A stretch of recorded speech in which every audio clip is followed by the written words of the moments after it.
दाल भात खिचड़ी खा के आप बेसिक स्ट्रक्चर सुधार लीजिएगा। अब बिना बेसिक स्ट्रक्चर सुधारे आप नई शिक्षा नीति लागू कर दीजिएगा और पेपर में लिखवा दीजिएगा कि हमने नई शिक्षा नीति लागू कर दी।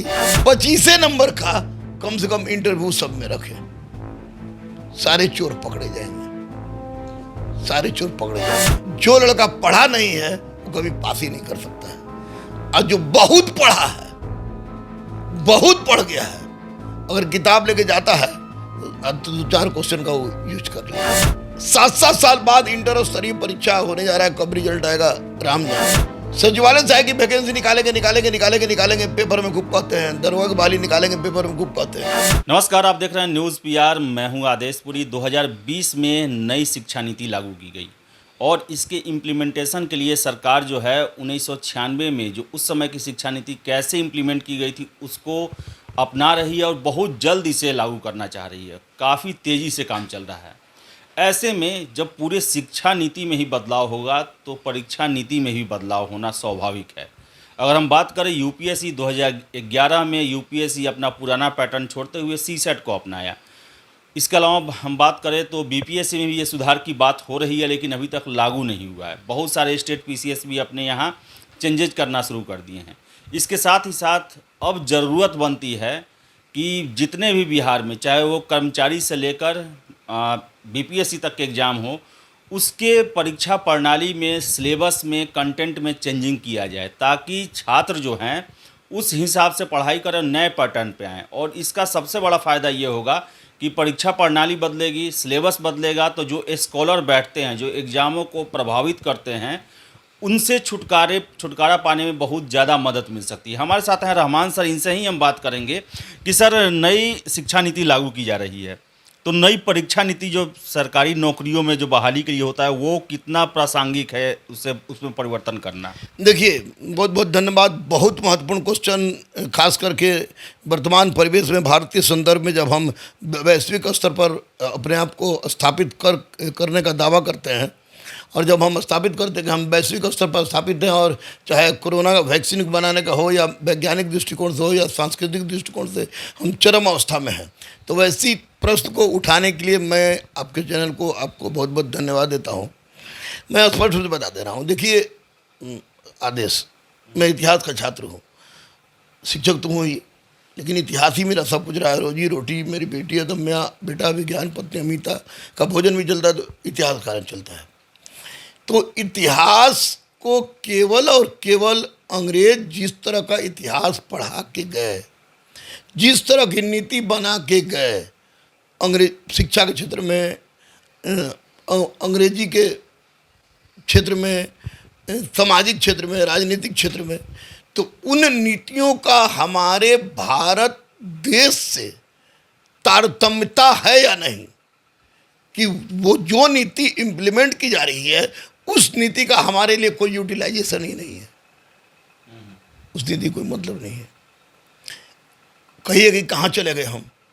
मैंने तो शिक्षा नीति से बात बोली थी, तो एक बात आपको हम बता दें, जब तक बेसिक स्ट्रक्चर, यानी शिक्षा का बेसिक स्ट्रक्चर, जो माँ के आंचल से बेटी और बेटा निकल के शिक्षा प्राप्त करने का प्रयास करता है, तो उस समय के बेसिक स्ट्रक्चर को सुधारे बिना किसी भी प्रकार के शिक्षा नीति का लाना, इम्प्लीमेंट करना बेमाने की बात होगी। क्योंकि मैं बता दूं कि शिक्षा नीति जो भी आ रही है उसमें हमारे भारतीय परंपरा और संस्कृति के अनुसार नहीं आ रही है। बच्चे बिल्कुल एकांगी परिवार की परिस्थिति पैदा हो गई है। बाप बूढ़ा हो रहा है तो उसको वृद्धाश्रम में डाल दे रहा है, माँ को माँ वाले आश्रम में डाल दे रहा है, कोई हल्का मानसिक रूप से विक्षिप्त है तो उसको पागलखाना रूप में डाल देता है या विक्षिप्त करवा के। तो ये सब दुष्प्रभाव है आपको हमारी शिक्षा नीति का। हमारी शिक्षा नीति में जिन बातों की चर्चा है वो है स्वयं के प्रति तुम्हारा क्या कर्तव्य है, परिवार के प्रति तुम्हारा क्या कर्तव्य है, समाज के प्रति तुम्हारा क्या कर्तव्य है, और राष्ट्र के प्रति तुम्हारा क्या कर्तव्य है। तुम्हारा अधिकार है, तुम्हारा कर्तव्य है। अधिकार है तो कर्तव्य है। नई शिक्षा नीति निसंदेह अगर वास्तव में शिक्षा को शिक्षा समझ के संस्कृति समझ के, संस्कार समझ के अगर इसको इम्प्लीमेंट कर दिया जाए और उस तरह की व्यवस्था ला दी जाए, तो जितने भी दलाल हैं, क्वेश्चन आउट कराने वाले सेटरबाज हैं, उनको समझ में ही नहीं आएगी। रटी रटाई चीज़, साला जब से बच्चा पैदा होता है फलाना किताब रट लो पहले, फलाना चीज़ रट लो पहले, यही भी करेगा, यही भी करेगा। और राजनीतिक इतिहास, मार धाड़, कब युद्ध हुआ, कब नहीं हुआ, फलाना क्या हुआ है, क्या है, हव क्या है, तुम्हारा इतिहास ऐसा था, तुम्हारे राजा ऐसे थे, तुम्हारे राजा ऐसे थे, वो छोड़ के कैसा होना चाहिए, कैसी व्यवस्था होनी चाहिए, कैसी सामाजिक स्थिति होनी चाहिए, कैसी आर्थिक, कैसी शैक्षणिक, हमारा बेसिक स्ट्रक्चर कैसे सुधरेगा। दाल भात खिचड़ी से, दाल भात खिचड़ी खा के आप बेसिक स्ट्रक्चर सुधार लीजिएगा। अब बिना बेसिक स्ट्रक्चर सुधारे आप नई शिक्षा नीति लागू कर दीजिएगा और पेपर में लिखवा दीजिए कि हमने नई शिक्षा नीति लागू कर दी। बिल्कुल बेमानी होगी आदेश बाबू।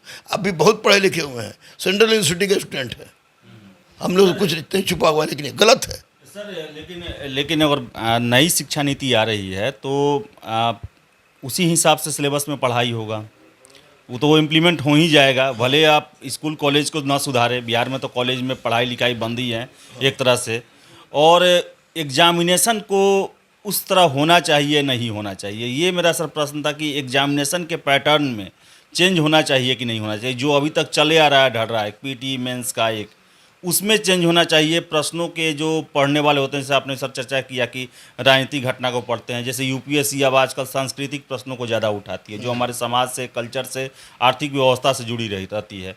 तो उस टाइप का चेंज भी हर एक फील्ड में करना चाहिए कि नहीं करना चाहिए? अरे भैया, चेंज का मतलब व्हाट? चेंज का मतलब आप सिलेबस में बदल दिए। मैं कह रहा हूं कि वर्तमान शिक्षा प्रणाली में जिस तरह की प्रतियोगिता परीक्षा का आयोजन होता है, प्रारंभिक परीक्षा, जो पीटी, मुख्य परीक्षा, जो ऑब्जेक्टिव हैं उनके लिए आप लड़का को विवश कीजिए कि ऐसा ऑब्जेक्टिव क्वेश्चन पूछे जो अपनी समाज को समझने के लिए मजबूर हो, अर्थव्यवस्था को समझने के लिए मजबूर हो, भारत को समझने के लिए मजबूर हो, रटी रटाई नहीं, अवधारणा पर आधारित सामाजिक सांस्कृतिक विचारधारा से ओतप्रोत लेकर आगे चले। वैसी परिस्थिति में अगर ऐसा होगा तो निश्चित रूप से अच्छी बात होगी। दूसरी सबसे बड़ी बात कि लड़के हमको गाली बकेंगे, बहुत ज़्यादा गाली बकेंगे। सिस्टम से सड़े हुए लोग को हटा के, सड़े हुए लोग को हटा के, ईमानदारी ला के 25 नंबर का कम से कम इंटरव्यू सब में रखे, सारे चोर पकड़े जाएंगे, सारे चोर पकड़े जाएंगे। दूसरी बात, ऑनलाइन परीक्षा लें। तीसरी बात कि आप ऐसा परीक्षा लें कि लड़का चोरी करे ही नहीं, चोरी करे ही नहीं।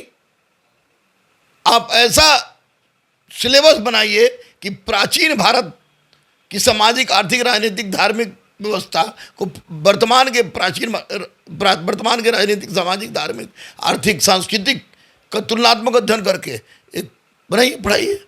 ऐसा बहुत सारे परीक्षाओं में हुआ कि किताब ले जाने की भी अनुमति रही, तो वैसा भी किया जा सकता है कि आप किताब ले जाएं, लेकिन प्रश्न ऐसे रहेंगे कि किताब ले जाने सबसे बड़ा फायदा होगा सर, क्वेश्चन ये आउट सॉल्वर गैंग का मामला सॉल्व हो जाएगा। क्या लगता है सर आपको? क्योंकि ये एक जड़ जमा चुका है बिहार में, इसको इस तरह अलग नहीं किया जा सकता है। देखिए, ये किताब ले जाने की बात पहली बात नहीं है जी सर। इसके पहले सचिवालय सहायक ने कहा था कि किताब ले जाने के लिए बहुत सारे लड़के वैसे किताब भी ले जाने लगे जो किताब की अनुमति नहीं थी। किताब लड़का जो लेके जा रहा है उतना तय मानिए कि जो लड़का पढ़ा नहीं है वो कभी पास ही नहीं कर सकता है, और जो बहुत पढ़ा है, बहुत पढ़ गया है, अगर किताब लेके जाता है तो 2-4 क्वेश्चन का वो यूज कर लेगा। किताब लेके जाने की व्यवस्था अमेरिका में भी है, बहुत जगह पर है।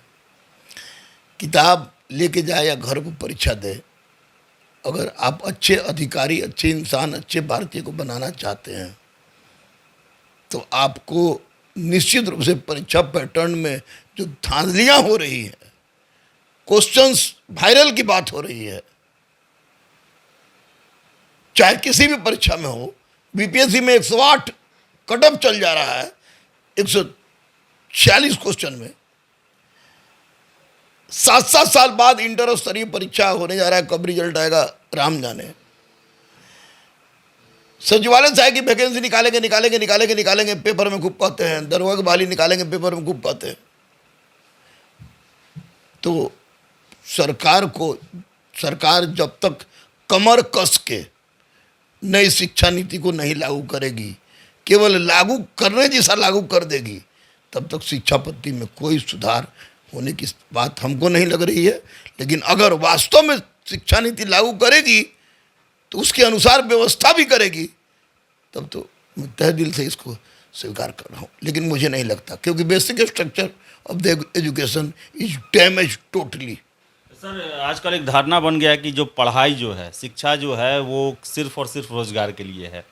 और बिहार के मैक्सिमम जो आप स्टूडेंट को देखेंगे वो पासपोर्ट से ग्रेजुएशन पास किए हुए हैं और कोचिंग में तैयारी करते हैं, वहाँ फैक्ट रट लेते हैं। तो क्या आपको लगता है कि वो अगर संपूर्ण उनको शिक्षा नहीं मिलेगा, परीक्षा पास भी कर जाएं, तो एक अच्छे कर्मचारी या अधिकारी नहीं बन सकता? उसी का परिणाम है कि आज बिहार की इतनी दुर्गति हो रही है।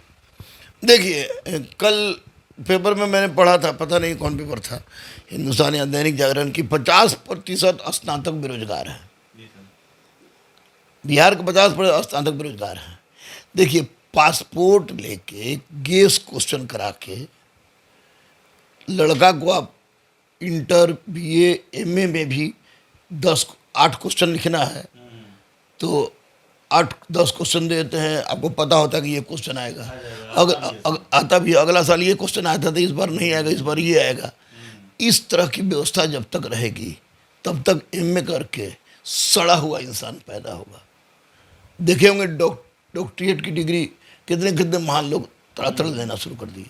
तो बिल्कुल गलत होगा, बिल्कुल गलत होगा, बिल्कुल गलत होगा। इसको मैं पच ही नहीं रहा कि आपने बेसिक स्ट्रक्चर को सुधारा नहीं। आज भी स्कूल की वही परिस्थिति है। आप चलिए, आप बुरा मत मानिएगा, आप आपकी शादी तो नहीं हुई अभी, शादी होगी तो आपके जब बच्चा होगा तो बेटी या बेटा होगा, तो जब उसको आप सरकारी स्कूल में डालने का प्रयास कीजिएगा कि किसी मिशनरी या प्राइवेट स्कूल में। सर, प्राइवेट स्कूल में सब पढ़ रहा है सर। क्यों?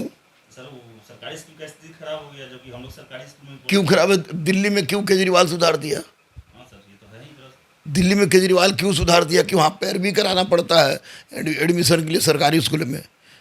हमारे भगना का एडमिशन पैरवी से हुआ सरकारी स्कूल में। इसका मतलब कि हमारा बेसिक स्ट्रक्चर, जिसको मैं कह रहा हूँ, इम्प्लीमेंट करने वाला वस्तु तथ्य को सामने तो ले आता है, लेकिन इम्प्लीमेंट करने की जो वास्तविक आधार होना चाहिए वो नहीं हो सकता है, क्योंकि लोग आज बेझिझक मैं कह सकता हूँ ईमानदार नहीं है। उनको शिक्षा नीति आ गया, हई नीति आ गया, हव नीति आ गया, कितना नीति आया हमारे इस उम्र तक कि मत कहिए, लेकिन इम्प्लीमेंटेशन नहीं आया। बेसिक स्ट्रक्चर को सुधारने का प्रयास नहीं किया गया। मिट्टी के गिलावा पर बने दीवार पर अपार्टमेंट बनाने का सपना छोड़ देना चाहिए। सबसे पहले दीवार को मजबूत बनाए ताकि अपार्टमेंट बनाया जा सके। मैं तो यही कहूँगा। तो ये थे रहमान सर, जिन्होंने सबसे पहली बात कही कि आपको जब तक बेसिक स्ट्रक्चर नहीं सुधारेंगे तब तक नई जो शिक्षा नीति या फिर उसके आधार पर नई जो परीक्षा नीति जो लागू करने की बात हो रही है या हो सकती है वो सार्थक नहीं होगी, क्योंकि जब तक हम अपना आधार मजबूत नहीं करेंगे तब तक उस आधार पर नई शिक्षा नीति के अनुरूप जो है इमारत नहीं बन सकती है। तो सरकार को इन सब चीज़ों को ध्यान में रखना चाहिए। और हमारे व्यूअर जो भी ये सुन रहे हैं, ये भविष्य के लिए प्लानिंग है, समय के साथ परिवर्तन होना ज़रूरी है। और अभी के समय में इतना इसमें घुन लग चुका है, जो भी प्रतियोगी परीक्षा है या पढ़ाई का जो सिस्टम है, और यही कारण है कि वैसे छात्र जो कि 2 नंबर तरीके से परीक्षा देते हैं और पास भी कर जाते हैं, और जो मेहनत करने वाले हैं वो कहीं ना कहीं बाहर रह जाते हैं और ठगे से महसूस करते हैं। तो एक बेसिक चेंज की ज़रूरत है, लेकिन आधार स्तंभ उसका मजबूत करते हुए, उस पर ध्यान देते हुए, यानी कि स्कूल और कॉलेज लेवल तक पढ़ाई की अच्छी व्यवस्था करते हुए इसे रखना पड़ेगा। तभी अच्छे लोग सेलेक्ट होंगे और अच्छा बिहार, सशक्त बिहार बनेगा। बहुत बहुत धन्यवाद।